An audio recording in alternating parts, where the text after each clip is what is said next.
নমস্কার, সকলে কেমন আছেন? আশা করি নিজ নিজ জায়গায় সব ভালোই আছেন। এই যে ভিডিও সম্পূর্ণ আলাদা ভিডিও, তো দেখুন,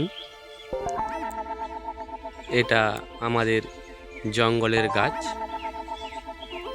এই গাছটা সচরাচর দেখতে পাওয়া যায় না।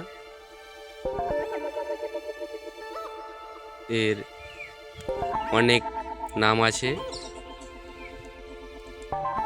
একে আমরা হাতিবান্ধা ও পলাশলতা, শাললতা নামে জানি।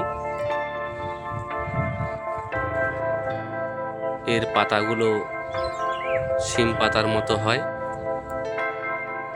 গাছটা খুব বেশি বড় হয়।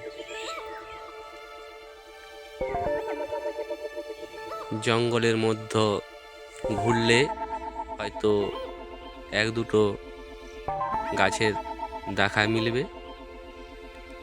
আর এই গাছটা খুব ভালো লাগলো, তাই এই গাছটাকে নিয়ে ভিডিও তৈরি করলাম। আর এই গাছটার মধ্যে একটা পাখির বাসাও আছে। এটা ঘুঘু পাখির বাসা। পাখি ডিম পেড়ে বাচ্চা নিয়ে চলে গেছে, বাসাটা রয়ে গেছে।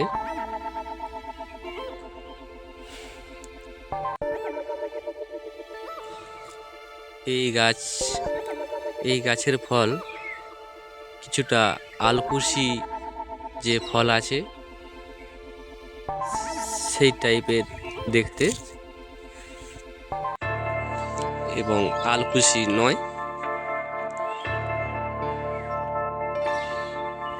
এই গাছের ফুলটা দেখাতে পারলাম না, তার জন্য দুঃখিত। ফলটাই দেখাচ্ছি, যে ফলগুলো ধরেছে। এর যে ফল, একটি ফলে একটি বীজ থাকে এবং সেটা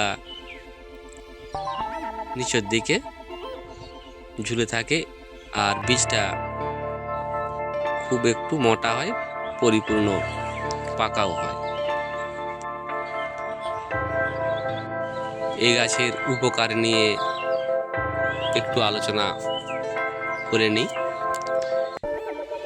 এই গাছ বিশেষ করে কবিরাজ ও তান্ত্রিকদের বেশি কাজে লাগে। যেমন বশীকরণের ক্ষেত্রে খুব ভালো কাজ করে।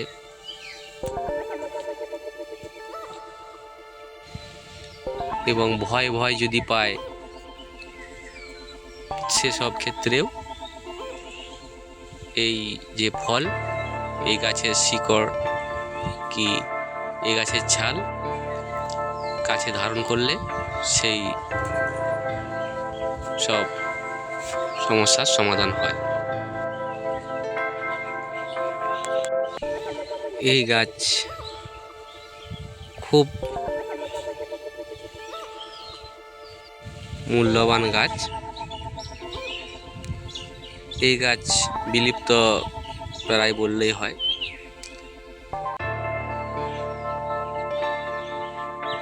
দেখতেই পাচ্ছেন এর যে ফলগুলো ঠিক এভাবে ঝোঁকা হয়ে থাকে একসঙ্গে। আর এর গাছের সম্বন্ধে যদি আপনারা আরও কিছু জানতে চান, তাহলে অবশ্যই কমেন্ট করবেন।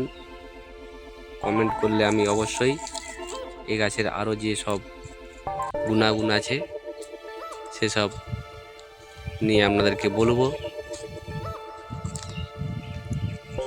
আমাদের জঙ্গলে যে আরও মূল্যবান যে সব গাছপালা আছে, লতা পাতা, সেসব নিয়ে ভিডিও তৈরি করব। Thank you.